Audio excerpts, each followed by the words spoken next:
At 19, I disappeared for 2 years. I was waking up at 2:52 a.m. for 500 days straight, building myself in silence. And here is what happened. I walked away from the entire friend group, and we covered the big why behind that in another video. But what people didn't see was what was happening behind the scenes. 2 full years, from 2020 to 2022. To everyone else, I vanished. I stopped showing up. I isolated myself. And for sure, you could jump to a conclusion, like maybe some of my friends thought, that I was wasting my life, that I was doing nothing. But I didn't blame them, because from the outside, you can make judgments. But here's what was actually happening behind the closed doors. 2:52 every day, working out 7 days a week, meditating 30 minutes immediately after waking up, writing for 45 minutes following that meditation, getting to the gym before 4:30 a.m., being done with an hour or 75-minute workout before 6 a.m.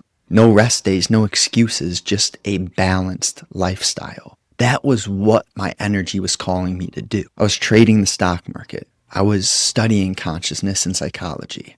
And the mushroom phase began. It's funny because it felt as if I was isolating myself, but it wasn't a retreat because I was so active. This was one of the most active states of my life. From the outside, it may have seemed like absence, but I knew I was building myself. I was getting to know the parts of me that I ran from for many years. And it worked. By mid-2023, I had acquired a few clients. I made $15,000 in a few months. Things were coming together. I was really seeing the fruit of all of that time and energy I invested to get to know myself. But that's later. First, I'm going to show you exactly what the days looked like. 2:52, alarm goes off. No thoughts, no debate. I was just up. The meditation was really just prepping myself, giving the space for the day. So that was 30 minutes. I would feel, I would process, I would release. Just know that I'm putting the best foot forward. I'm starting this day without a rushed mentality. The writing after the meditation was really a distillation of what I was learning, what I was seeing, what I was processing. All of the things that I avoided and didn't feel for so long came up. And writing was the tool and is the tool to process. Then you drive to the gym. The streets are pretty empty. It's like quiet.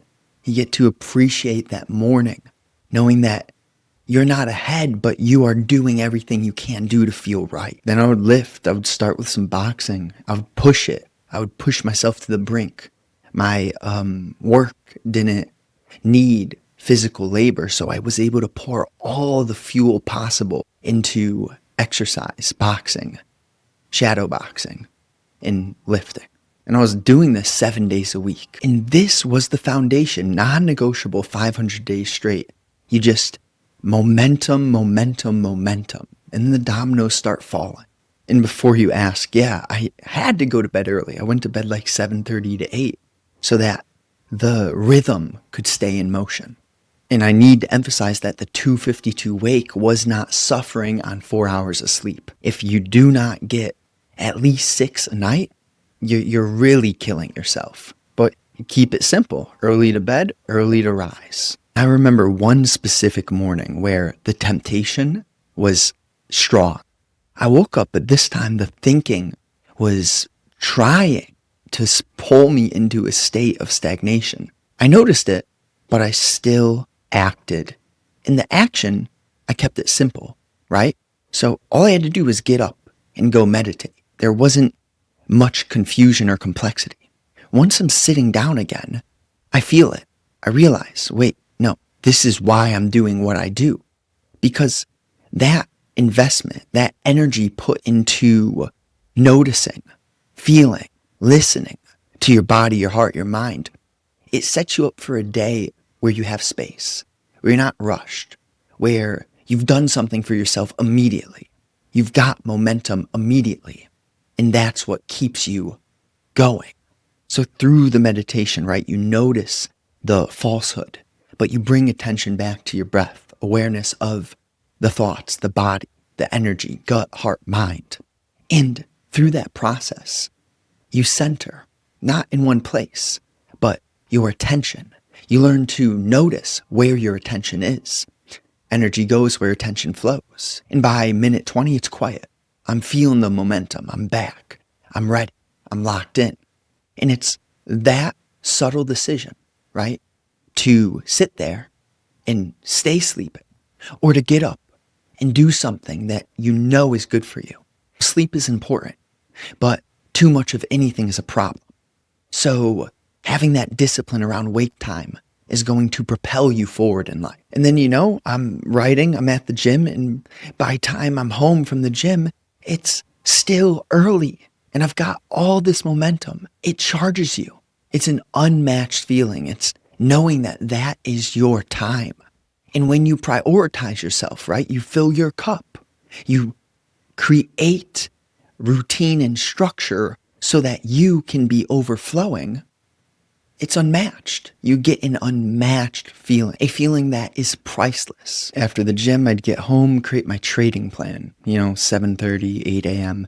Markets open at 9:30. And you know what? Over 3 to 4 years, I lost a solid $20,000 trading the market. But I would not go back. That was a psychological tuition. I learned so much about the nature of greed and being selfish and forcing my way through things. It broke me down, but it taught me how to take a step back. But eventually I knew when to stop. I knew when it was time to pivot. It was hard for me to take that sign and pivot, but it's kind of like, is it harder to stay as you are, or is it time to change, right? The only constant is change, so we have to get good at feeling our hearts, our energy, and learning how to pivot, learning how to let go, learning how to stop doing things that we've been doing for a long time.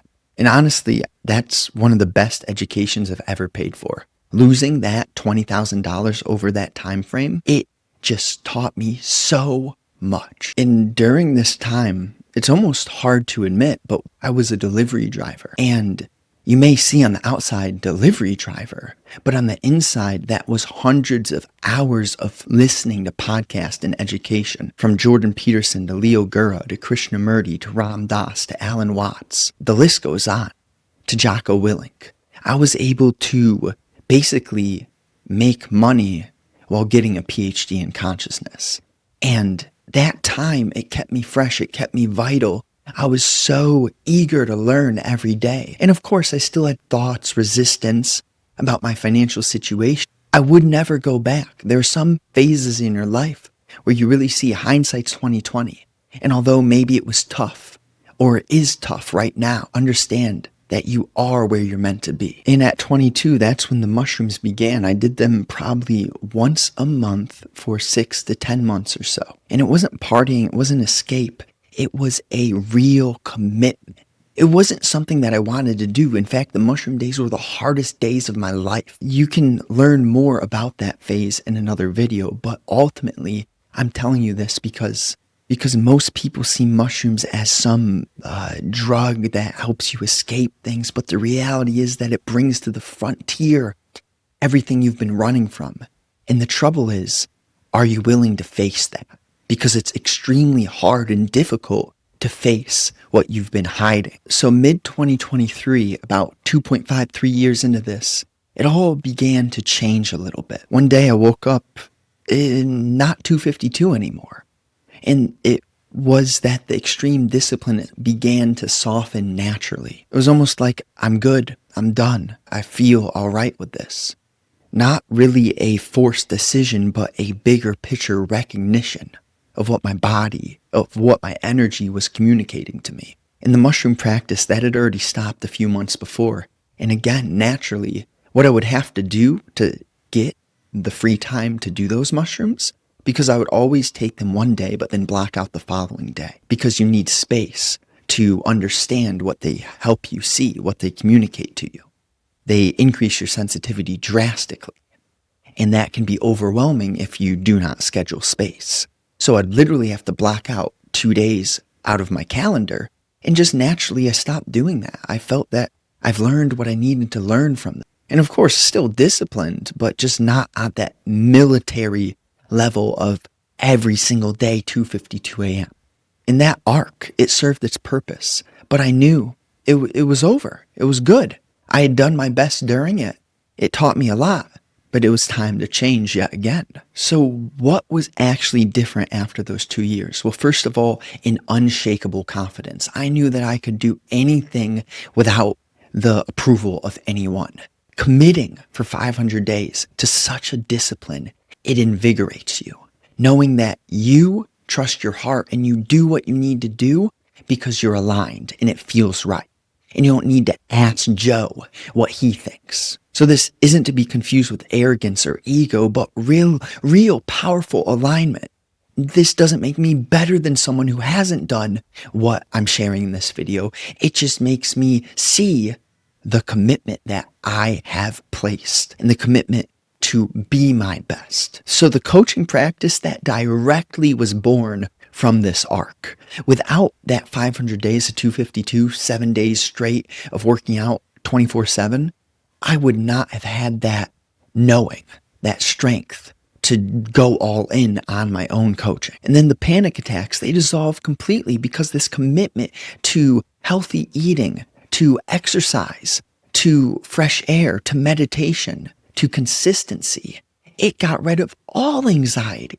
And now looking back, I can see clearly that the extreme discipline during isolation creates a freedom after isolation. You can't skip the isolation phase. So when you disappear, you do not waste time. You build, you commit. And the world may see absence. Others may think you're depressed, but you know you're sharpening the blade. You know what you're doing every day. That's why you can't run from your own truth. And it's okay if others think you're hiding, if others think that, the opinions of others really do not matter, because in the end, only you control your life. And you know what seeds you're sowing each day. If you have anxiety, that is a compass. That's your consciousness showing you something must change.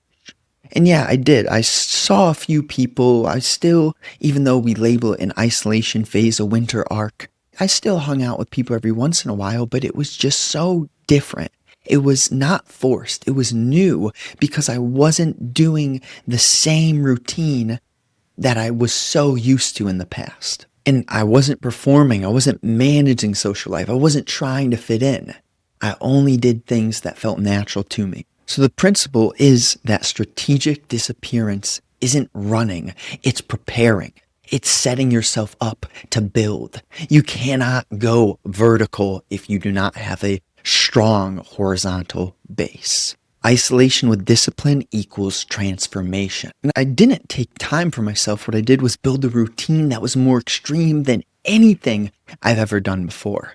And that built me, that set me up, that let me understand who I am. So from me to you, if you're thinking about pulling back, you need to structure it. You need organization. You need intent and clarity. Build a routine that scares you. Wake up earlier than you ever woken up before. Go to bed at a time where other people would be like, what are you doing? Let them think whatever they have to think, because you know what you're committing to. The right people, they will understand you when you return. They will see that you are who you are. But just understand that disappearing isn't weakness. 500 days, 2:52 a.m., it's not about hiding. It's all about change.